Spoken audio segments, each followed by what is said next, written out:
Last week, in SourceCast episode 109, I mentioned that I've been traveling a lot for work, and I was traveling this week. But unlike my standard business trips, this week I attended a conference, a procurement conference, specifically SAP's Ariba Live. Before I start discussing Ariba Live, allow me to level set a few things. This particular episode gets close to the buffer zone of professional life and hobby, which I don't like to cross. So fair warning, this week's episode is going to be very vanilla. I should also note that the news that I'm sharing, the content that I'm sharing, is all publicly available. This information is not derived from private conversations, private recordings. This news cap of Ariba Live is fueled strictly on publicly accessible data. It will have no spin or personal opinions, or I should say I will absolutely minimize the personal opinions. Like I said, this is very vanilla. So with that said, this week, we're talking about Ariba. I'm Joey Lombardi, and this is SourceCast episode 110.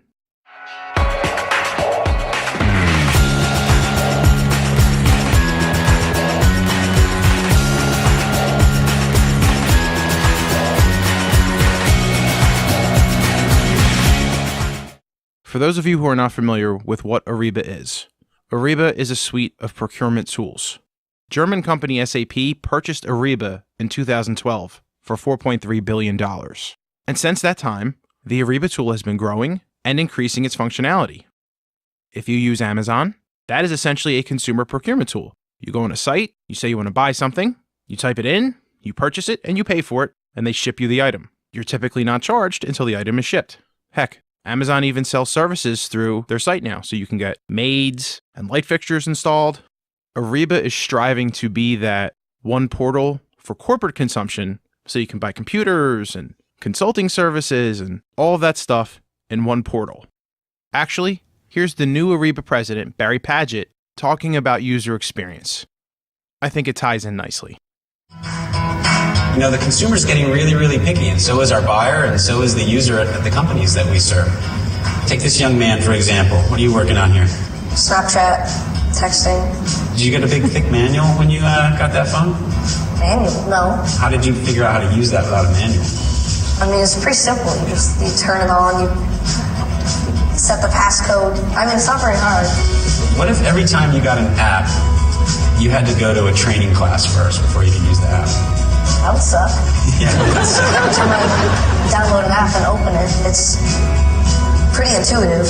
I mean, I shouldn't have to have a manual to learn how to use it. It sounds pretty lame, right? Yeah. So you can imagine the closer and closer we get to consumerizing our experiences in the B2B world, it should be that simple. And more so, it should delight you, right? It should be fun. Right. You know something that's super low tech, but probably one of the most amazing experiences I've had in a long time? What? Cotton candy. Yeah. Cheers, man. Okay, I will actually make a comment. Cotton candy? I don't think that's such an awesome experience for a president of a major IT company. And also, the person he was talking to in that clip was a teenage boy. I can't imagine a teenage boy is super excited about blue cotton candy, especially when they have a smartphone in their pocket. Just saying.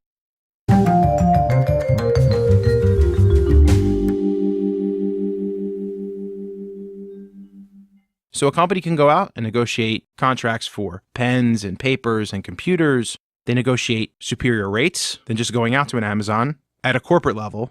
And they may sprinkle in more sophisticated corporate services, again, like consulting or buying mainframes and servers and buying consulting services for those mainframes and servers. You get the idea. You get all these fancy contracts, you load them up into the Ariba tool, and that allows the employees of a company to go out and buy things against those negotiated contracts. Here's SAP's James Marland via Periscope talking about cognitive contract analysis. This is a really cool feature. So one of the guests that we had with us this morning was Bob Murphy, the CPO of IBM. He's been there for ages. One of the things that he said was that they were being using Watson on their contract database, and they'd loaded up 150,000 contracts and put Watson on it, and now for the first time they were able to manage it. And they had a great dashboard where they could see exactly how the contracts were being used, with Watson actually going through and finding all of the clauses and things. So it's a good example, I think, of the power of intelligent procurement. That's the basic idea. As you can imagine, a supply chain can get really complicated, And having a sophisticated tool that can monitor and manage and help you find details about these contracts makes the life of a strategic sourcing person so much easier and so much more effective.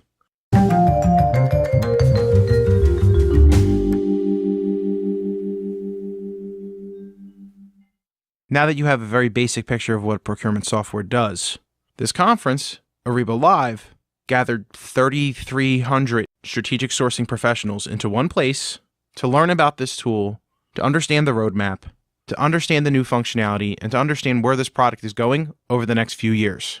I have to say the one thing that I took away from Ariba Live 2018 is that there is a lot of investment in the tool. It's clear that Ariba and SAP, they're spending money to add functionality to the Ariba suite, and they're trying to get users to have more productivity within the tool. So how does a strategic sourcing professional get more productivity?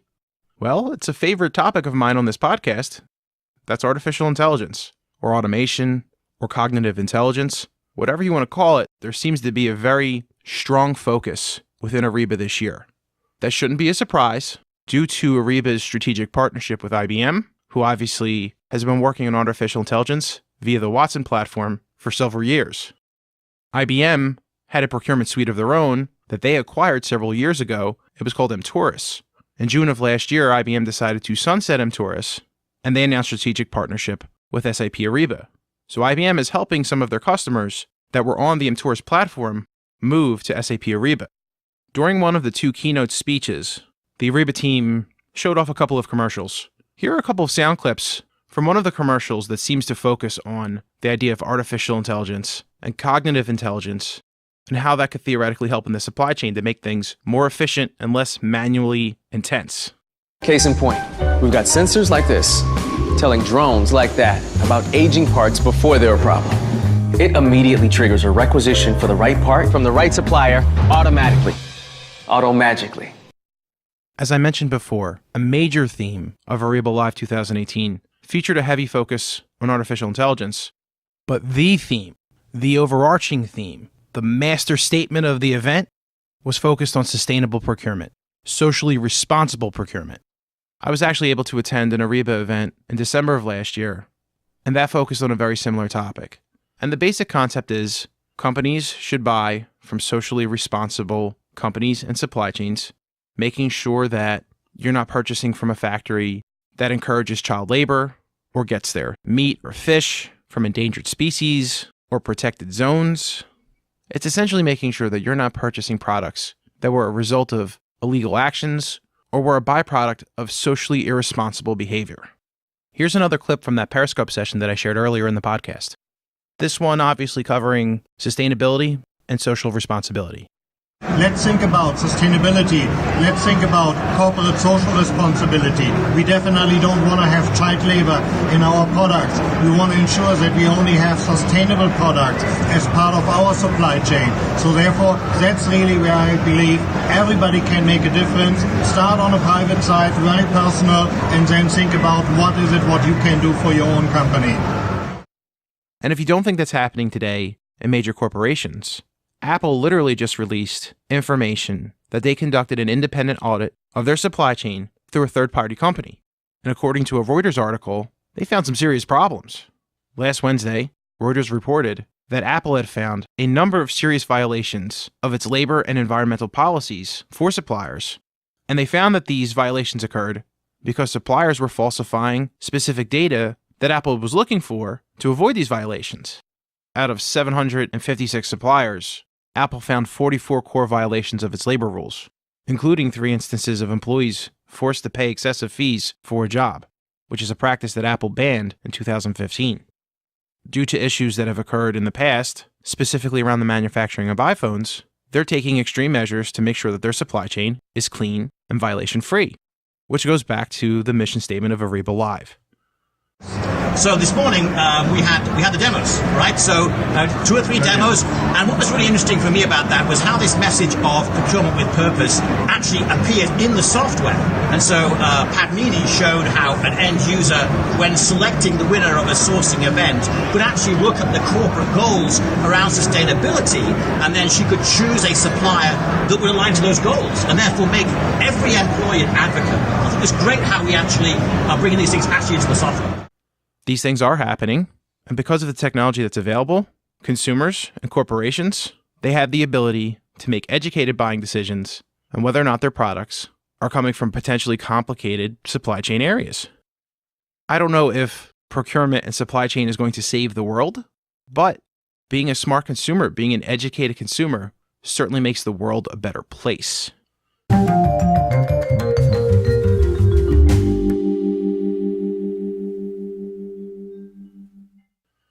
I will make a couple personal observations about Ariba Live 2018. I would say as a whole, this year seemed to be kind of a reset. Ariba hosted their largest audience ever, and the tone of the event seemed to focus on people who were interested in purchasing Ariba, or for companies interested in being a part of the Ariba network. There was a lot of level setting. The scheduled and structured events focused on onboarding, new customers, general concepts. It was all very educational. If you wanted to go deeper and get more details, event coordinators made it possible to get individual sessions with developers and program leads. And for people who are living with Ariba, or for people who are implementing it, that's where the real value was. Being able to get one-on-one sessions, live and in person, from developers from all over the world, and pick their brains on the product roadmap, where functionality is going to be in 2 weeks, a month, 6 months. That kind of access was invaluable and extremely educational. I'm not going deep on this particular episode. I wanted to share some notes. I wanted to share some audio clips. I wanted to help educate people who are interested in the Ariba products. I'm walking away from Ariba Live impressed by the tool, impressed by the infrastructure and investment in functionality. I'm excited to see where the tool is going.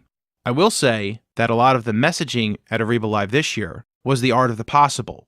It was what's coming next. Let us show you what we can do for you very shortly, as opposed to this is what we can do right now. So while it's easy to get excited, and I was excited, there's also a sobering notion of we still have to get work done today. But the fun thing about having products on the cloud, that functionality that you're waiting for, it literally could be turned on tomorrow. And in some cases, it was turned on yesterday. I'll let you process that one. And that's all we have for this week. You can find SourceCast on iTunes, Google Music, and all of your favorite podcasting applications. SourceCast is recorded in bucolic, Mantua, New Jersey, and it's produced by my dad. The outro is performed by me, Ben Lombardi, and music is provided by Patrick Lee. Thanks for listening, and we'll be back next week.